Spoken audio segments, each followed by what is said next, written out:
성경 보겠습니다. 우리 야고보서 1장 27절 한번 보겠습니다.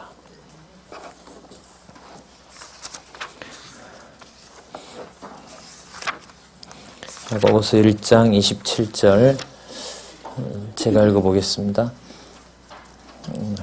하나님 아버지 앞에서 정결하고 더러움이 없는 경건은 곧 고아와 과부를 그 환난 중에 돌아보고 또 자기를 지켜 세속에 물들지 아니하는 이것이니라.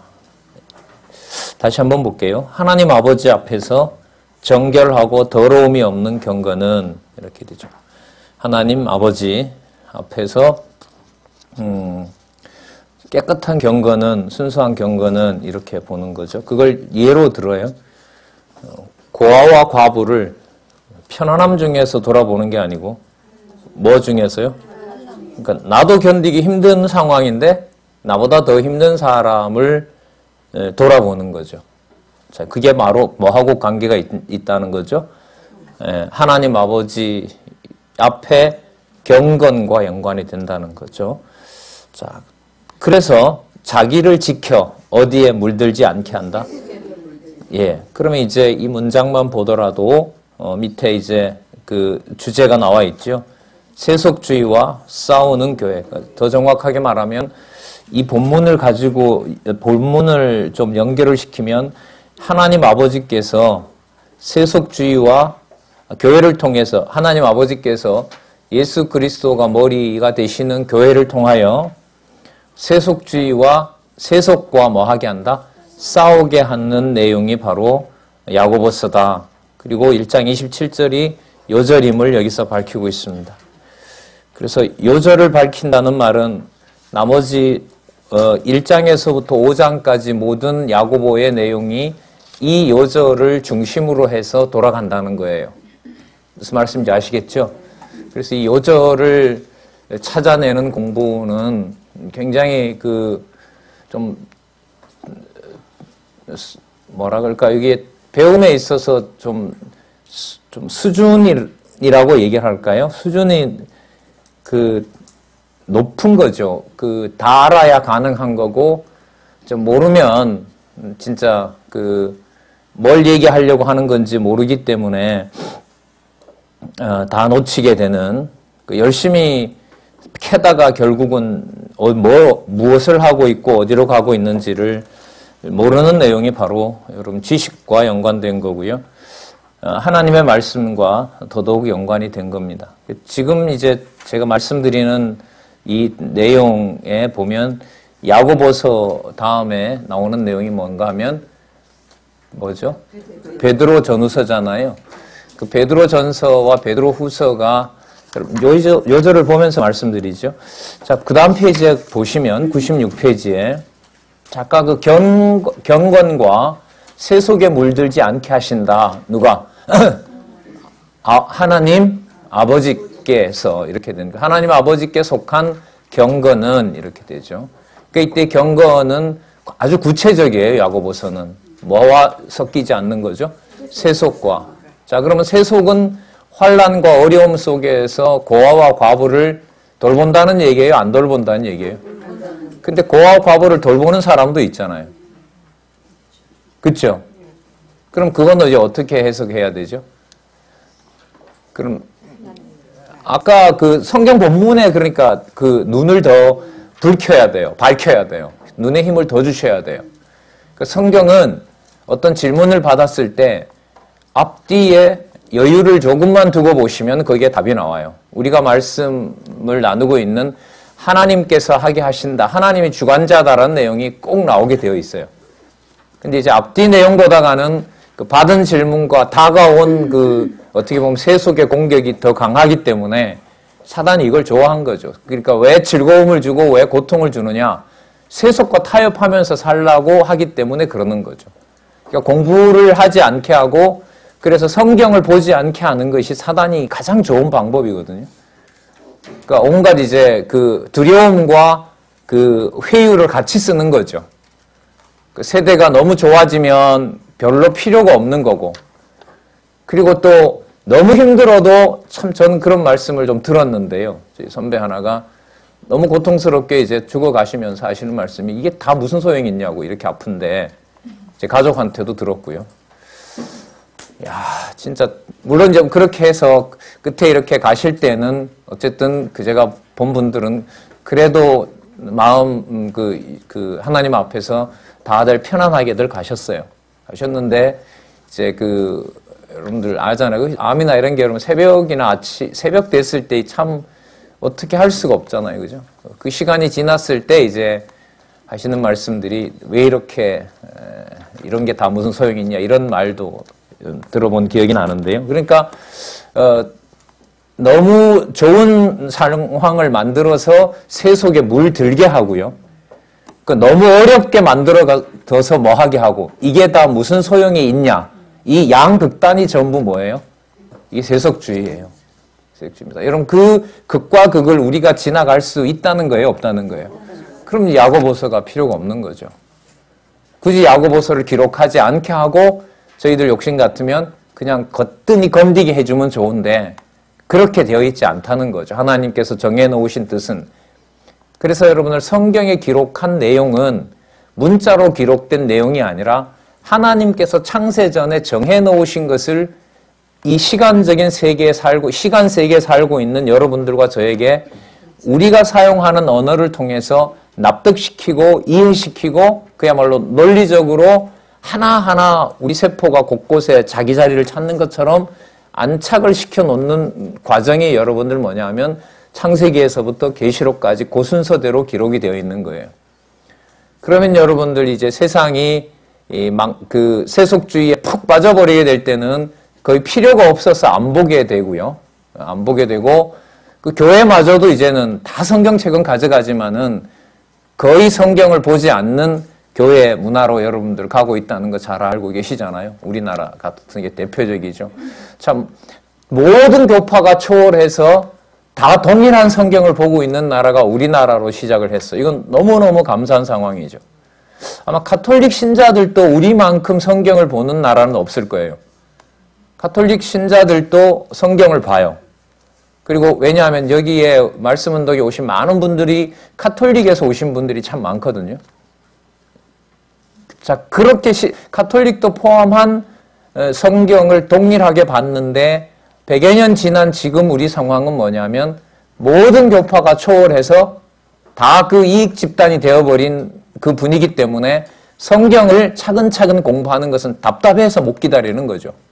내 계산은 이미 세속의 계산 속에 들어있는데 성경을 하나하나 읽고 하나님의 존재를 발견한다는 것은 별 흥미가 없는 거죠. 그래서 여러분들이 야고보서의 주제인 이 세속주의를 배척하게, 세속주의를 경계하게 한다는 이 말씀은 어느 시대보다 종교개혁 500주년이 지나가는 우리들에게 또 이 연말에 너무너무 좋은 주제다라는 생각이 듭니다. 자, 그러면 베드로 전후서는 하나님 앞에서의 경건. 그러니까 여러분 연말연시 되면 우리도 잘 돕지만은 많은 사람들이 뭐 하는 거예요? 다 성금 내고 하잖아요. 그죠? 예. 그 고아와 그 돌본단 말이죠. 국가도 더 신경을 쓰고요. 세금도 거기에다 쓰고 있단 말이죠. 그러나 그것이 누구 앞에서 하는 경건과는 다른 거예요? 그렇죠. 그러니까 우리가 세속주의가 된다는 말은 동일한 심정으로 남을 도와주게 되면 그건 뭐가 되냐면 경건이 안 되는 거예요. 그걸 여러분들과 제가 선택할 수 있다는 거잖아요. 선택할 수 없다는 거예요, 그게. 그래서 이게 투쟁 부분이기 때문에 더더욱 중요하고 더더욱 우리 능력으로 할 수 없다는 것이 바로 하나님 말씀의 특징이에요. 양육보다가는 투쟁에 오면 꼭 하나님이 시키신다는 거거든요. 근데 꼭 시키시는데 누가 할 수 없도록 해놓으신다는 거예요. 그렇죠. 거기에 이제 우리는 그런 기도밖에 안 남는 겁니다. 도구로 써주시니 감사합니다라는 거죠.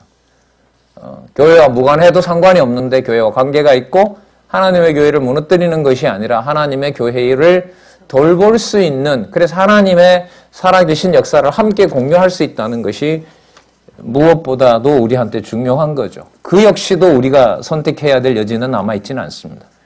자, 그래서 베드로 전후서로 가면 이걸 바탕으로 해서요, 요절을 한번 보시자고요. 자, 96페이지 보시면, 자, 근신하라. 베드로전서 5장 8절에서부터 9절까지. 자, 근신하라, 깨어라. 여러분, 아까 근신이라는 개념을 우린 이미 야고보서 요절에서 어느 정도 살펴봤어요. 맞죠? 어디에 물들지 않는 게 근신일까요? 그렇죠. 이렇게 연결이 돼요. 이런 요절이 여러분 몇 개가 있냐면 개론에 57개가 있어요. 그 57개를 여러분들이 펼치셔서 하나님 중심으로 하나님이 하게 하신다는 것으로 안내를 해 가시면 이게 성경 개론의 공부의 핵심입니다. 핵심이에요. 자, 볼까요? 근신하라, 깨어라. 왜냐하면 너희 대적 마귀가 우는 사자같이 두루다니며 삼킬 자를 찾는다 그러죠. 맞죠? 그럼 여러분 아까 내용하고 연결이 되는 거예요. 그러니까 새 속에 물들도록 누가 계속해서 공격하는 거예요? 마귀가 공격하는 거죠. 그러니까 예를 들면 다 이제 속이는 거죠. 그러니까 야, 너 아까 고아나 과부 있잖아요. 고아와 과부 섬길 때 이제 속에 어떤 마음까지 드냐 하면, 그거 다 너 중심으로 하니까 하지 마. 이렇게부터 해서요. 또 하기 싫은 마음, 또 하면서도 깨를 피우고 싶은 마음, 또 기꺼이 해주고 싶은 마음, 하면서 또 계산하는 마음, 거기에 여러분들 사람 숫자만큼 이해관계가 다 있어요.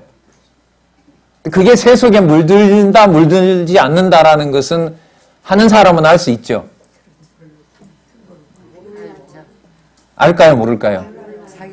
우리는 알 거죠. 우리는 알 거 아닌가? 내가 계산대로 하는지 순수하게 하는지 이걸 저희들은 알잖아요. 모르고 해요. 몰라요? 근데 배우면 조금 많은 대답이 나오는데 하나님이 알려주시면 아는 거고요. 모르면은 속아요. 사단은 어떤 방법을 쓸까요? 이게 다 하나님이 주셔서 하게 하는 거야 라는데 저쪽 보면 누구 계산을 해요? 내가 말을 할 때는 아니야, 이거 다 하나님이 하게 하셔서 해. 근데 한 2번만 3번만 공짜로 해봐요. 3번째 안 돌아와요. 그러면 섭섭해요, 안 해요? 섭섭 안 하세요? 야구워서 필요 없으신갑다, 여러분들은. 그냥 부담 갖지 말고 써. 근데 2번 지나죠? 3번 지나는데요, 아무 대꾸도 안 해줘요. 그 다음에 여러분 주고 싶어요, 안 주고 싶어요? 안 주고 싶죠. 그럼 다 드러났잖아요, 벌써. 드러나요. 그러니까 그게 원래부터 있었던 건가요? 아니면 그때 이미 드러난 건가요? 원래부터 있었던 거예요. 이게 여러분들 사단이 우는 사자처럼 교회를 봉사하지 못하게 하고 친교를 방해하고, 자, 친교라는 말을 제가 지금 썼는데 친교는 이제 어디로 넘어가냐 하면 요한 1, 2, 3서로 넘어가는 주제예요. 그러니까 경건한 행동을 하지 못하도록 마귀가 어떻게 해요? 우리의 행위를 무너뜨려요. 그 거룩한 생활을 못하게 해요. 못하게 해서 무엇을 깨어놓으려는 거예요? 사귐을 깨어놓는 거예요. 그게 여러분들 1차적으로 우리가 오늘 살펴볼 바로 교회 투쟁을 통한 예수가 메시아임을 성취하는 내용입니다. 그래서 오늘 첫 시간에는 야고보서를 중심으로 교회 투쟁을 하나님께서 어떻게 하게 해주시는지, 그러니까 하게 해주셨으니까 여러분들과 제가 지금까지 말씀을 보고 있는 거예요. 잘했기 때문에 살아있다는 게 아니고요. 하나님께서 싸워주셨게 하셨고 싸워주시지 않으면 벌써 우리도 같이 그냥 마귀의 밥이 되었을 텐데 지금도 살아계셔서 역사하시는 증거가 진리 안에서 서로 경건한 삶을 살아가게 해주신다는 거죠. 자, 그 다음 더 볼까요? 너희는 믿음을 굳게 하여 저를 뭐하라? 대적하라. 그럼 대적하라는 게 그러니까 여러분 외부가 아니죠. 이게 뭐겠어요? 하나님 아버지 앞에서 서로 교회의 성도들을 환난과 아까 어떤 상황이라 그랬죠? 환난 중에서 뭐 하는 거? 돌아보는 것하고 직접 연관이 되는 거죠. 돌아보는 게 요한 1, 2, 3서로 가면 뭐라고 얘기를 해요? 사귐다 이렇게 나오는. 요한 당장 나오죠? 요한 1서 3절 4절에 보면 사귀는 문제가 나오는 겁니다. 근데 요한 1, 2, 3서에 이제 그 중요함은 어디에 있냐면 그 사귐의 원천이 이 지상에 와서 예수님이 제자들과 보여주었다는 그 차원에서 설명을 하는 것이 아니고 어디로 데리고 간다 우리를? 창세전, 세상이 만들기 전에 아버지와 아들, 우리가 말하는 성부와 성자가 모였던 하나였던 사실을 성도들의 관계에서 증명을 해주는 거예요. 그러니까 더 엄격하게 되는 거죠. 그러니까 사단은 더 싫어하겠죠. 맞죠? 그러니까 여러분들과 제가 각각 모든 사람들이 자기에게 가장 적합한 하나님의 말씀을 공부하는 것만큼 사단이 싫어하는 게 없어요. 우리도 봤잖아요. 여러분들은 어떻게 보시는지 몰라도 글쎄요, 이렇게 하고 성경을 하나님의 계시, 하나님께서 하시는 일로 반드시 봐야 된다는 여러분들 가지고 계신 이 교재의 저자와 보낸 시간이 상대적으로 여러분들보다 저는 많았는데, 연구원에서요. 그 개혁의 여러분들, 우리가 체제 개혁의 마지막은 뭐 빚 갚는 문제도, 그 다음에 뭐 행정개혁도 문제가 마지막 결론은 아니었어요. 마지막은 뭐냐 하면 재산 문제 줄여가고, 올해가 여러분들 이래대로 갔으면 우리 계산해요. 올해가 빚 한 80% 갚아요. 근데 하나님께서 막으신 거죠. 사람이 막은 걸까요? 하나님이 막으신 걸까요? 저는 사람이 막은 것 같아요. 자꾸. 그래서 자꾸 나쁜 생각이 들고 미운 생각이 들고 막 그래요. 그러니까 별 수 없죠. 뭐 세속주의 강해하는 것하고요, 세속주의 빠지는 것하고 차이는 예. 자, 어쨌든요. 거기에 이제 목표가 뭐였냐면 가장 좋은 환경에 가장 자신이 원하는 하나님의 말씀을 가장 적합한 교사와 가장 짧은 시간에 효율적으로 진리를 전해주는 것. 이게 여러분들 교회 개혁의 마지막이었어요. 근데 여러분들 아시는 것처럼 마지막에 여러분 어쨌든 불편하게 이렇게 갈라진 이유 중에 결정적인 건 하나예요. 제가 볼 때는. 그 시간을 자기 마음대로 쓰고 싶어하는 사람들이 있는 거예요. 성도들이 원하는 대로 쓰게 하는 것이 아니라 그 시간을 자기가 관리해야 되고 그 시간을 통해서 사람을 통제해야 되고 뭔가 계산이 있겠죠. 그렇게 된다면. 당연한 거예요. 그게 인간으로서는. 많은 시간 사람들이 모였을 때 거기에서 자신의 주장을 피력할 수 있도록 시간을 통제하고, 여러분들 우리 옛날 뭐 3공화국 때 보시면 아시겠지만 12시 지나면 뭐죠? 그렇죠. 그 시간은 안 돼요. 그건 국가가 그 많은 시간이에요. 어느 공간에 어떻게 있어야 된다고 지정해 놓는 거죠. 그게 뭐하고 똑같다고 보시면 되냐면요. 이제 요한계시록을 좀 가져다가 쓸게요. 요한계시록에 가서 여러분들 짐승과 음력 온새 가는 방법이 뭐예요? 권력으로 지정한 공간에 지정한 행동을 해야 되고 지정한 돈을 내야 돼요. 그게 권력입니다. 그 다음 두 번째, 거짓말을 하죠. 그게 다 누구를 위해서 쓰여진다고? 국민을 위해서 쓰여진다고 하죠. 거짓말인 거예요. 그렇게 할 수밖에 없어요. 그 세력들은. 그 다음에 여러분들 뭘 만들어내냐 하면 지상에 그 무서운 음흉한 계획을, 우상을 만들어서 사람들이 누구를 섬기는 것처럼, 그렇죠. 신을 섬기는 것처럼 안내하는 듯이 유혹하는 거예요. 그렇게 하게 되면 여러분들 뭐 어떻게 되냐면 환란을 주지요. 내부 분열을 일으키지요. 그 다음에 진리 못 보게 하죠. 이걸 누가요? 사단이 가장 좋아하는 전략이죠. 그래서 여러분들 이 야고보서에서 우리가 좀 더 우리 공부의 어떤 중요함을, 진리를 하나하나 살펴볼 수 있는, 한글만 알아도 이제는 다 보게 돼 있어요. 안내하면 얼마든지 다 알 수 있고요. 진짜 인간적으로 똑똑한 민족이기 때문에, 누가 여러분 이런 소리를 해요. 중국의 여러분들이, 중국에서 이 소리 들으면 어떻게 생각할지 모르겠지만, 중국에 여행 갔다 온 분이 갔는데 아주 큰 도시인데 엉망이더래요. 그 도시가. 막 쓰레기도 많고, 막 더럽기도 하고, 그 옆 10매덕이잖아요, 중국이. 그죠? 우리 한 20배 되잖아요. 그죠? 그 민족이 다 대한민국 사람들처럼 교육 수준이 하이 클래스로 올라가면 어떻게 되겠느냐. 여러분, 일본이라는 나라가 현상적으로 왜 강해요? 국가 교육에 충실하게 따라줘요. 미국이 50몇 개 주가 왜 빨리 돌아가는 줄 아세요? 주말에 회의를 하면요, 월요일 아침에 학교로 내려와서 그대로 다 연방정부의 모든 법이 그대로 학교에서 다 가르쳐줘요. 그대로 다 따라요.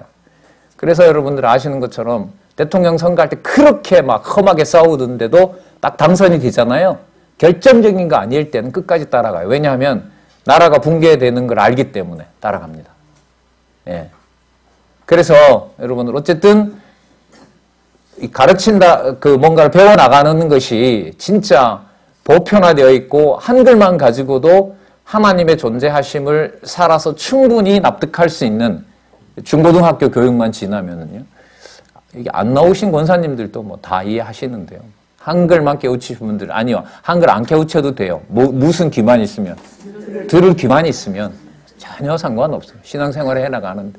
문제는 이제 개혁, 아까 얘기했지만, 개혁의 마지막에 이제 원했던 바는 뭐냐 하면 가장 적합한 교육을, 왜냐하면 그 대예배 체제에서는 이른바 그런 게 안 됐었잖아요. 일괄 전부 다 그냥 수준과 상관없이 하다 보니까 제대로 관심 있는 분야를 성도들이 스스로 찾지를 못했던 거죠. 그러다 보니까 억지로 먹이려고 하니 이제 막 탈이 나는 거 아니겠었어요? 그러면서 지금까지 왔는데요. 어쨌든 많은 시간들이 이렇게 공부 시간들이 늘어나고 이런 것이 여러분들 베드로 전후서의 세속주의와 싸우는 교회 내용으로 가면 여러분 거룩한 생활과 연관되죠. 베드로 전후서가 거룩한 생활을 통해서 투쟁하는 거예요. 무슨 말씀인지 아시겠어요? 아까 야고보서가 뭐였냐 하면 세속주의를 경계하죠. 맞죠? 세속에 끌려가지 않도록. 세속에 끌려가지 않는 것은 구체적으로 드러났죠. 보호해 주는 거예요. 환란 속에서. 근데 그게 베드로 전서 이제 후서로 넘어가면 무슨 문제하고 바로 연결이 되냐 하면 성경 해석하는 문제와 직결돼요. 그 하나님의 말씀을 사서로이 풀지 말라 그러죠. 사서로이 왜 풀지 못하냐면 이 배경으로 봤을 때 아직까지 요한 1, 2, 3서 요한계시록이 쓰여지지 않았거든요. 그러니까 뭘 결론을 내면 안 돼요. 언제 어떤 재림이 될지를 예수님의 약속이 어떻게 임할지를 힘들다고 해서 함부로 제시하면 안 돼요. 그러나 여러분 교회 지도자 같으면 뭐 그게 여러분들 하나님 안에 속한 사도이든 인간적이든 간에 교회 성도가 여러분들 너무나 로마 권력이 핍박하면 예수님이 오시기를 기다릴까요? 안 기다릴까요? 기다리죠. 그러면 나름대로 가지고 있었던 추측을 가지고 억측을 가지고 뭘 만들어내요? 그 사람이 좋아하는 얘기를 만들어내요. 그래서 여러분 삶이 힘들다 보니까 종말론 속에 전부 한국교회가 진짜 싹 빠져들어가지고 진짜 끝장날판이었던 것까지 몰아간 거죠. 뭐 가정 파탄 내리기까지 엄청나게 많은 일들이 벌어졌잖아요. 지금 싹 들어갔죠. 왜? 더 이상 만들어낼 거짓말이 없으니까요. 이제는 안 만들어내도 되죠. 왜 안 만들어내도 되냐 하면 영적 전쟁으로 보면 사단이 세속화시킬 만큼 시켰거든.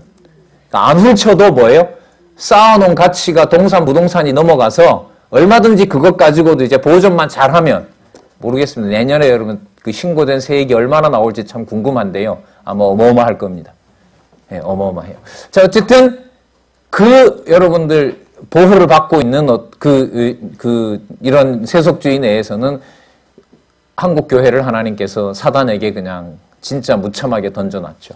여기에서 여러분 성경을 하나님의 말씀으로 자 요한 1, 2, 3서로 가서 보면 한두 가정이 사귀면서 한두 사람이 앉아서 사귀면서 하나님 살아계신 것을 확인해 주는 것 이게 바로 뭐냐면 확인하도록 하는 것 이게 바로 적그리스도 배척입니다.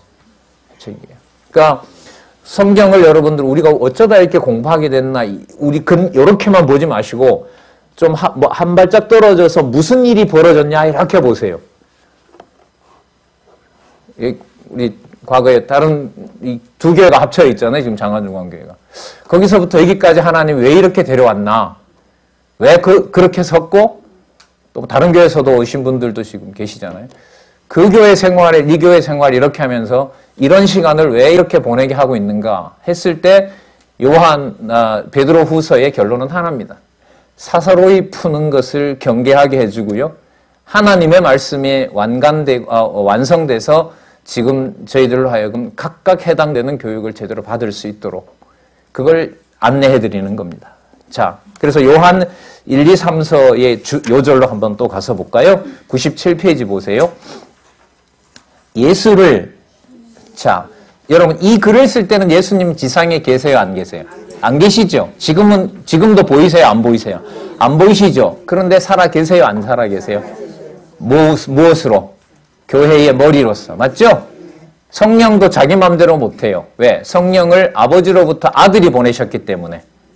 그러니까 성경 말씀을 말씀대로 성령께서 깨닫게 하는 것이 하늘에 계신 예수 그리스도가 가장 기뻐하는 일이고 최고로 해야 되는 일이에요.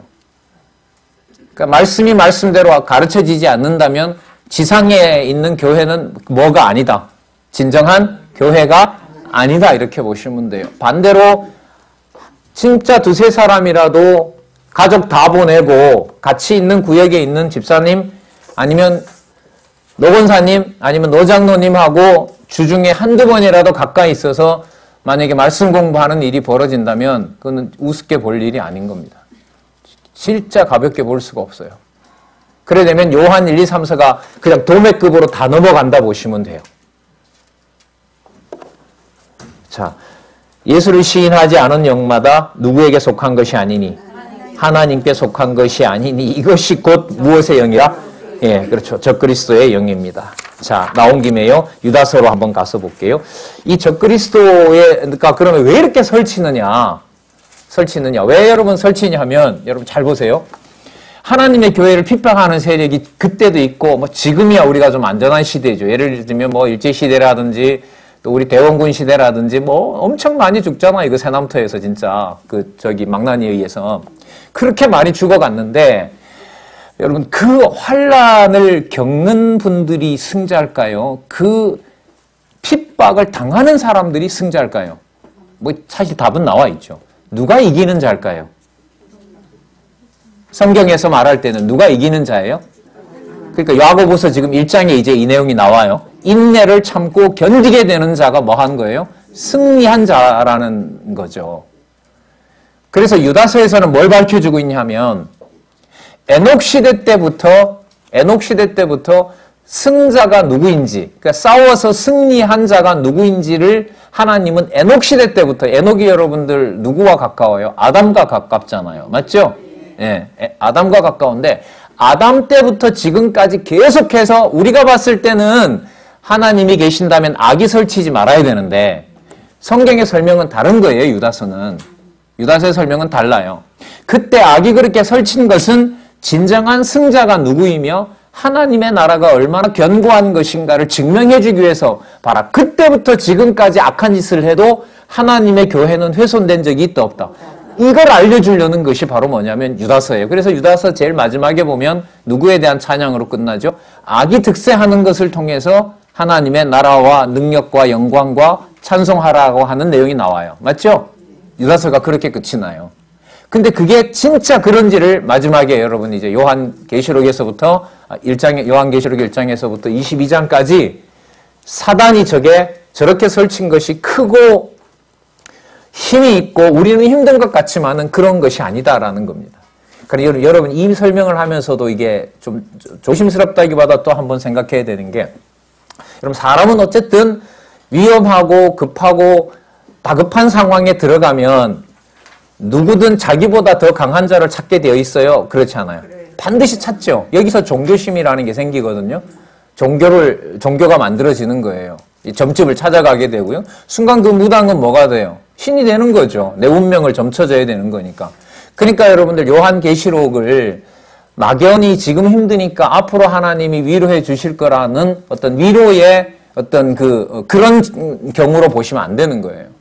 그래서 요한복음이 어떻게 되어 있느냐. 제가 그래서 놀랐는데요. 막연한 생각 가지고 보다가 봤는데 요한계시록은 2장에서부터 7교회부터 마지막 새하늘 새 땅 나올 때까지 보면 전부 다 가만 보면 세상에 안 좋은 일들이 다 누구 손아귀에 있어요? 여호와 하나님의 손에 있는데 다 이루어져요. 악은 악한 대로 악이 더 드러나야 된다는 거 아니에요. 그죠? 예, 요한계시록이 그렇게 끝나요 또. 요한계시록 22장 11절이 이제 성경 곧 마무리되거든요. 거기 가면 오늘 그 구절 보겠지만은 악이 더 드러날 만큼 드러나야 누가 더 생겨요? 승교자가 더 생기고요. 진짜 승리하는 자가 누구인가를 더 밝혀준다는 거예요. 그러니까 구조로 이해를 해야 되는 거예요. 표면적인 내용은 보면 교회가 더 뭘 받게 되어 있다? 환난을 받게 되어 있다는 겁니다. 근데 그것이 패배가 아니고 뭐다? 승리다. 그러면 여러분들 아까 야고보서에서 출발했던 요절을 가지고 정리를 하면 그것이 바로 어디에 물들지 않는 거죠? 세속에 물들지 않는 거죠. 그래서 여러분들 야고보서도 그렇고요. 요한 1서에 가면 형제를 사랑하지 않는데 거기에 무슨 하나님이 존재하느냐. 이 명제가 성립하는 거예요. 그 반대로 말하면 하나님이 살아계신다라는 것은 무엇이에요? 환난과 근심 가운데서 장로들을 모셔다가 교회에서 신앙의 선배를 모셔다가 그 준 병의 의미를 안고 가는 거죠. 극심한 환난 속에서 고문이나 고통을 당하는 것과 병이 들어 누워 있는 것과 여러분들 같으면 두 가지 중에 어느 걸 택하고 싶으세요? 아니, 그걸 질문이라고 하세요? 부르신 대로 당하는 거지. 예, 저렇게 대답을 하시면 돼요, 앞으로. 완박하시면 돼요. 그럼 저는 이제 또 머리를 또 굴려서 그 다음 이제 수업을 해갈 수 있으니까 반응을 해주시는 게 좋아요. 여러분 야고보서 같으면 이제 권사님 말이 제가 대답을 드려야죠.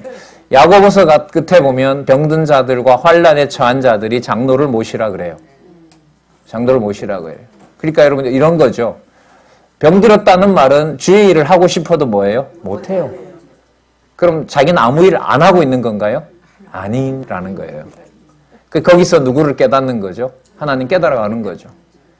심한 환란에 처해 있어요. 내일 아침이면 다 붙잡혀서 죽을지도 몰라요. 로마군에게 잡혀갈지도 몰라요. 그러면 또 진리로 인도하는 자를 하나님께서 예를 들면 그 본문에 보면 장로님들, 교회 신앙의 선배들이죠. 어른들을 통해서 안내해 주는 역할을 하는 성도들의 그 교제라 그러죠. 문안 이런 것들이 나오는 거죠. 예. 그래서 물론 그런 것을 우리가 선택할 수 있는 건 물론 아니에요. 그러니까 어느 경우라도 하나님께서 그러니까 여러분들 건강한 몸으로 솔로몬처럼 지멋대로 다 하고 예루살렘 성전 맞은편에다가 몰래 산당을 짓는 게 좋아요? 병들어 그냥 누워 있는 게 좋아요? 건강한 몸으로 다니면서 범죄하는 게 나아요? 그냥 링겔 꽂고 누워 있는 게 좋아요? 그러면 그러니까 여러분 그렇게 대비해서 뭐 한 가지 변수밖에 생각을 안 한 거지만 그것조차도 여러분들 비참한 상황이 아닌 거예요. 솔직히 조롱사가 되든 사고사로 죽든 뭔 상관이 있어요. 예. 전 자살해서 죽든 존엄사가 여러분 자살할 걸 환자에게 기회 주는 거 아니에요? 그죠? 예. 그거 지금 가서 각서 써놓으면 돼요. 이렇게 됐을 때 내가 존엄사 할 수 있다고 해주니까 손가락만 놀리면 된다잖아요. 손가락에 터치만 하면 이제 주사에게 의해서 편안하게 가는 거. 우리도 어쨌든 통과가 됐거든요. 종교단체들 때문에 못했어요, 이제까지. 왜냐하면 자살은 하나님 앞에 범죄라고. 예. 자, 다시 한번 돌아와서 오늘 저희들 가야 될 살펴볼 내용이 지금 야고보서에서부터 여러분들 이런 내용들을 중심으로 갑니다. 하나님께서 어떤 상황에 어떻게 두시든지 간에 그 상황에서 진리의 말씀대로 인도하는 일은 약속입니다. 꼭 일어나게 됩니다. 그게 그러면 세속과 물들지 않게 하는 싸움이기 때문에 그것이 병들어서 마음대로 안 되는 것이건 환난이 강해서 못하게 되는 것이건 간에 모든 것들이 뭐와 싸우게 되는 과정이다? 세속과 싸우게 되는 과정입니다. 그러면 그때 그것이 하나님 앞에서의 경건을 잃어버리지 않는 것과 똑같은 거죠. 그러니까 우리 저자의 여러분들 임종이나 이런 상황에서 여러분들 가족들 위로하는 것 들었지만 절대로 포기하면 안 된다는 말씀이 뭐냐면 그게 경건 얘기입니다. 왜냐하면 너무 힘들기 때문에 아까 말씀드린 대로 이 상황에 뭐가 필요 있냐, 무슨 소용이 있느냐, 내 아들이 죽었고 내 남편이 죽었고 내 부모가 이렇게 비참하게 죽었는데 뭔 소용이 있느냐 이 말이거든요, 사실. 그게 그렇다면 성경에서 말하는 경건은 뭐가 돼요? 거짓말이니까 그거 아니다라고 진짜 인간적인 진짜 정 떨어지는 소리를 할 수밖에 없는 하게 되는 일이 또한 벌어지는 겁니다. 자, 그러면 우리 본문으로 한번 들어가서 볼게요. 자, 야고보서 내용을 한번 살펴보겠습니다. 몇 페이지에 나오죠? 536 4페이지. 맞죠? 예, 먼저 533페이지로 한번 볼게요. 교재는요, 박용기 저 의미분석 성경개론 2005년도 진리의 말씀사에서 나온 책입니다. 자, 533에 가면 제2절. 자, 야고보서가 베드로 전후서까지 묶여 있습니다. 그죠? 자, 뭐에 대한 배격? 세속주의에 대한 배격. 이렇게 나오는데, 자, 우리 눈을 왼쪽으로 돌리셔서 히브리서 내용을 우리가 한 달 전에 했기 때문에 하나만 짚고 넘어가도록 할게요.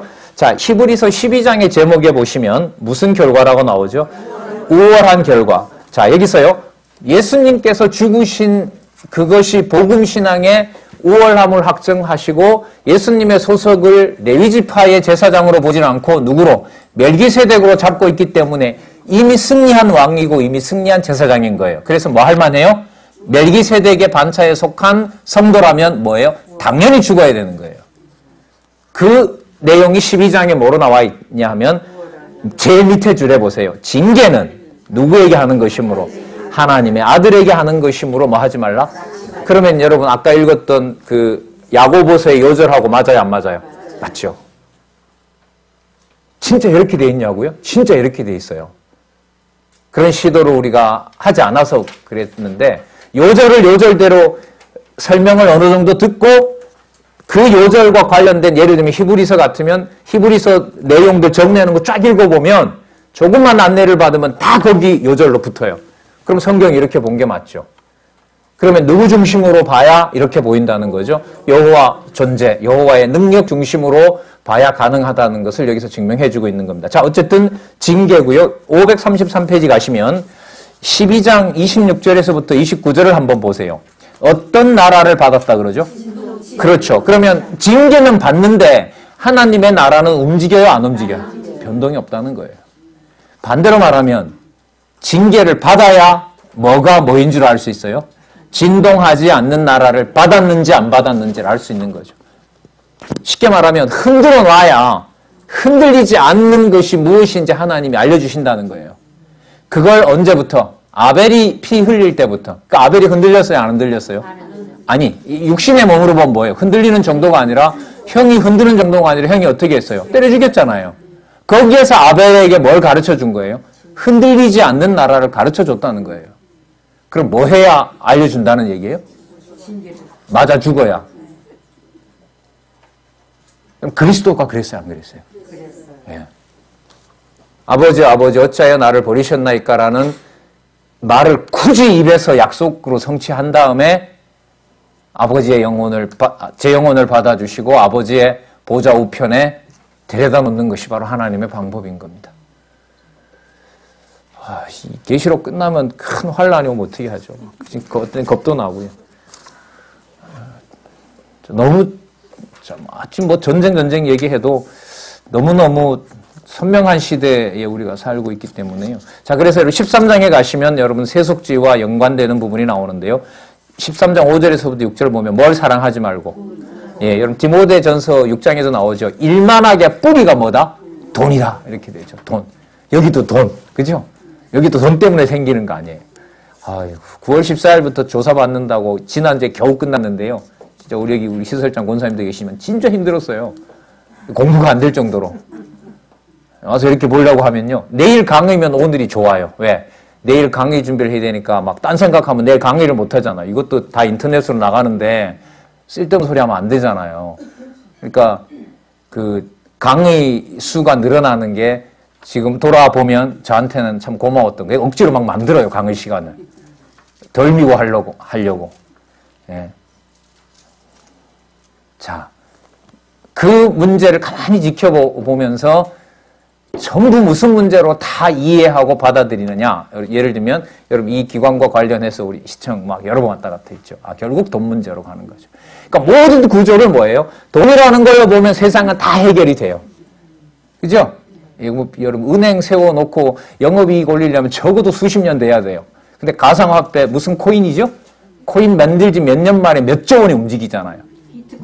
그렇죠. 무슨 문제이기 때문에 그래요? 돈 문제이기 때문에 그런 거죠. 그래서 여러분들 재미있게 끝납니다. 히브리서 13장은 세속주의로 바로 연결이 돼요. 돈 사랑하지 말고 진리 인도에서 핍박해서 죽었던 자가 누군지를 따라가라는 겁니다. 그러면 뭐하고 맞아요? 그 다음에 나오는 야고보서하고 맞죠. 그래서 여러분 히브리서 11장은 뭐 보통 믿음의 장이라 그러고 13장은 뭐 징계가 나오는데 이게 연결을 잘 못 시켜요. 왜? 지금 듣기가 별로 안 좋거든 이게. 믿음의 선진들은 결국 그리스도가 영문 밖에 끌려가서 처참하게 죽은 것처럼 뭐 한다? 아들이기 때문에 죽게 된다는 약속이란 말이죠. 예, 그건 당연한 거라는 겁니다. 자, 그럼 13장에 가면 살려고 하고 돈을 챙기지 말고 믿음으로 인도하던 선배가 누군지를 소개를 하면서 히브리서가 끝나고 야고보서로 넘어가고 야고보서에 가면 또 뭐가 나오죠? 돈 얘기가 또 나와요. 돈 얘기가 또 나와요. 그러니까 여러분 세속에 있어서 여러분들 왕은 뭐죠? 돈인 거죠. 자본주의가 바로 여러분 돈이 제국의 왕자 노릇을 하는 시대 아니겠습니까? 자, 그러면 우리 야고보서로 가서 이제 한번 보도록 할게요. 자, 534페이지 세속적 행위를 금지하는 내용이 나오는데요. 여러분 1장 1절에서부터 3장 17절에 보면 어디에 속한 행위가 나오죠? 자, 여러분 이게 아까 뭐하고 연결고리가 돼요? 믿음에 속한 행위가 믿음이 아까 어디서 나왔었어요? 히브리서 11장에서부터 쫙 그 실체가 뭔지 설명한 거죠. 야, 진짜 이렇게 연결이 되나 싶을 정도로. 자, 그러면 거기서 나오는 내용은 뭐냐면 아까 하나님의 아들이 뭐 받는 것이 당연하다? 징계받는 것이 당연하다면 교회 성도에게 시련이 온 것이 하나님이 나쁘거나 네가 뭔가 특별히 잘못해서 그렇거나 사단이 강하기 때문에 그런 것이 아니라 하나님이 주시는 징계다. 그걸 억지로 모면하고 그렇게 하지 않으려고 교회에 대해서 해를 끼치고, 왜냐하면 유대인들에게 이런 일이 벌어지거든요. 너 우리 유대인들 그룹에 들어오면 먹여주고 살려주고 한다. 여러분들 그 아랍 전통이 있잖아요. 여러분들 그 지지난 정부 때 여러분 우리나라에 그 아랍의 돈이 들어올 일이 있었어요. 근데 기독교인들이 반대해서 아랍의 돈이 못 들어왔거든요. 근데 아랍이 그때 뭘 제시했냐면요. 사우디아라비아나 저쪽에 그 금융계 그쪽의 돈이 이자를 안 받겠다 했어요. 여러분 다른 나라에 여러분이 대통령인데요. 뭐 수천억을 빌려주면서 이자를 안 받겠대요. 받을까요? 안 받을까요? 아니 계약서를 그렇게 써요. 얼마나 부담 없이 좋아요. 그죠? 그런데 그 건물세는 받겠다 이렇게 얘기를 해요. 그러니까 직접 현금을 안 받아요. 아랍이나 여러분들 유대인들도 그렇고요. 이 사람들은 진짜 겁나도록 고아와 자기 형제들 챙겨요. 이슬람 같은 경우에 지금 다는 못하고 있는데요. 뭐, 그 어려운 나라도 있는데. 그러니까 돈을 누구를 놓고 생각하냐면 신의 존재를 놓고 돈을 생각하다 보니까 이자 놀이를 뭐예요? 율법에서 금하고 있어요. 그러니까 유대인들의 율법 보면 뭐 하지 못하게 돼 있어요. 돈놀이 못하게 돼 있죠. 근데 최고로 돈놀이 하는 저기 월가 아니에요. 저기 유역에 있는 대로요. 자. 여러분 다른 얘기가 아니고 예를 들려고 그렇게 한 거고요. 그러니까 1장 1절에서부터 여러분 3장 12절에 보면 믿음에 속한 행위의 내용은 뭐냐 하면 다가온 환난을 하나님이 준 것이므로 그대로 뭐 한다? 받게 하시겠다는 내용이고 그런 지혜를 구하라는 내용이 1장 1절에서부터 3장 12절입니다. 자, 그래서 2장 2절에서부터 4절에 보시면 시험은 무엇을 이루므로? 여러분 이때 시험은요 시련이라고 보시면 돼요. 시련 혹은 역경 강론집에 풀어놓고 있죠. 시련 혹은 역경은 뭘 이루게 되므로 인내를 이루게 되므로 기쁘게 여기라고 권면합니다. 그래서 5절에서 8절 지혜가 부족한 자는 믿음으로 구해 받을 것을 권면합니다. 그럼 여기서 여러분 지혜가 뭐냐면 빠져나가는 지혜가 아니라 여기에 다가온 곤란함이 바로 누가? 하나님이 주신 것이다라는 것을 아는 것이 바로 뭐예요? 지혜인 거죠. 지혜인 거죠. 그래서 여러분 우리도 뭐 우리 내에서 좀 겪었지만 우리가 세상적인 방법으로 대처하지 않았잖아요. 젊은 저 같은 사람들은 빨리 끝장을 내고 싶어서 그냥 법적인 절차도 알아보고 막 그렇게 해봤지만은요. 그게 결국은 똑같은 일이 돼버리기 때문에 우리 선배들이 많이 말렸던 거죠. 하나님이 하시는 걸로 보고 가자. 진짜 하나님이 이상하게 하여튼 섭리해 가시고 제가 겪었던 것도 인간적으로 보면 좀 좋게 해결된 것도 있고요. 하여튼 하나님 해 가시는 일을 기억나게 하는 과정이었다는 생각이 또 듭니다. 자, 그러면서 9절에서부터 11절 보시면 낮은 자는 무엇을? 높은 자는 낮음을 자랑하라고 권면합니다. 그러니까 여러분 믿어서 뭔 소용 있냐라고 궁지에 몰렸는데 그것도 우스운 거죠. 머리 대신 그리스도가 통치한다는 걸 모르기 때문에 믿어봐야 뭔 소용이 있느냐라는 말이 나오는 거죠. 또 하나, 돈 가진 것이 권력이 되어서 그게 마치 높은 것처럼 행사하는 것도 하나님이 어떻게 할 텐데, 다 걷어갈 텐데 그것 가지고 어깨에 힘 넣고 목에 힘주면 되겠느냐는 겁니다. 왜냐하면 여러분 유대인들 같으면 성전세 받아서 저렇게 부를 많이 당시에 축적하고 있었단 말이죠. 유대인들이. 야고보서가 보통 예수님 그 동생이 사도가 되어서 기록한 내용이라고 하니까 예루살렘 사도였거든요. 그 유대인들이 여러분 나중에 그 성전에 있던 돈들, 엄청난 돈들이죠. 그거 전부 로마 군인들이 싹 가져가요. 그러니까 저렇게 쌓아놔도 못 된다는 걸 보여줘 버렸어요. 하나님이 한순간에 다 없앤다. 그러니까 아까 부한 자들이 있죠. 그래서 여러분 나중에 야고보서 끝에 가면 뭐가 나오냐면 부자들에게 마지막 경고로 끝나죠. 예수를 죽인 자가 가난한 자들이 죽였느냐, 부한 자가 죽였느냐. 누가 죽였죠? 부한 자들이 현상적으로 보면 가룟 유다를 돈으로 매수해서 죽인 것이 예수님입니다. 맞죠? 그것이 바로 세속주의의 전형이라고 볼 수 있는 거죠. 자, 그래서 여러분들 그 2장 1절에서부터 13절에 보시면 믿음을 받는 자는 사람을 뭐로? 외모로 취하지 말라고 하고요. 자, 목숨을 거는 행함이 없는 믿음은 그 자체가 죽은 것이다라고 하는 것을 여기서 말을 하고요. 그 다음에 보면 말에 실수 없도록 불같은 혀를 조심하라는 사실을 공고합니다. 여러분들 그 욕심이 잉태한즉 죄를 낳고 죄가 장성한즉 사망을 낳느니라 1장 15절에 그런 말씀 나오잖아요. 여러분 이게 그 단계마다 경계하라는 것이 아니고요. 반드시 그렇게 가게끔 되어 있다는 사실을 말하는 거죠. 그러니까 욕심이 찼다는 말은 벌써 어느 권세 아래 들어가 있는 거죠. 사망 권세 아래 들어가 있고 그것이 뭐가 돼요? 그게 세속주의가 되거든요. 그러니까 여러분 이게 좀 한 단계 올라서 있는 거죠. 무슨 뜻이냐면 그냥 일상사가 아니라 다가왔던 환란을 회피할 때 거기서 뭔가 돈을 추구하고 재물을 추구하는 일을 하게 될 때 혹은 하지 않게 될 때 그 사이에 여러분들 어디로 빠지느냐 안 빠지느냐 문제가 결정이 돼요. 세속주의에 빠지느냐 안 빠지느냐가 되는 거죠. 그러니까 여러분들 우리가 제도 계획을 하면서 어느 누구 하나가 재정을 독식하는 그런 어떤 제도나 형식 절차를 전부 다 없애버린 거 아니에요. 너무나들 좋아하고 있고요. 예. 그게 여러분들 성경대로 되어가는 겁니다. 그러니까 체제개혁에 있어서 재정개혁과 관련된 것들을 굳이 근거를 찾고 저것이 하나님 하신 일이다라고 설명을 만약에 하게 된다면 야고보서의 말씀을 보면서 이게 사람이 한 일이 아니라 누가 하시는 일이다. 하나님 하신 일을 하나님 배워나가는 거죠. 됐다. 이제는 속 시끄럽게 하지 않고 이제 잘하게 됐다. 이런 어떤 인간 중심적인 얘기가 아니고 하나님 살아계신 증거로 우리가 이해를 해갈 수 있는 거죠. 그래서 죄가 장성한 즉 사망을 낳게 된다. 이걸 뭐하고 연관을 시키냐면 말의 실수 문제와 바로 연결을 시켜버려요. 그러면 혀가 짧지만 거기에서 뭐가요? 그 성경에도 나오지만 한 입으로 하나님을 찬양하면서 한 입으로는 또 같은 혀로 뭐 하는 거죠? 사단의 종로로 탄다는 얘기죠. 벗어날 수 있다는 거예요? 없다는 거예요? 없다는 거죠. 근데 왜 그러면 야고보서에 이런 말씀이 필요하냐? 혀를 올리는 게 자기 딴에는 진리를 위해서 하는 것 같지만 이런 교훈과 책망을 통해서 봤을 때 그것이 말로 진리로 위해서 산다고 하지만 그게 뭐일 수 있어요? 어디에 속한? 그렇죠. 세상적이요, 마귀적이요, 정력적인 세속주의가 될 수 있다는 사실을 여기서 지적을 하고 있죠. 그 예를 하나 드는 게 뭐냐면 고아와 과부가 굶어 죽고 있고 피폐해져가는데 좋다. 나는 괜찮다. 그걸 지금 지적하고 있는 것을 예로 들고 있습니다. 자, 여러분.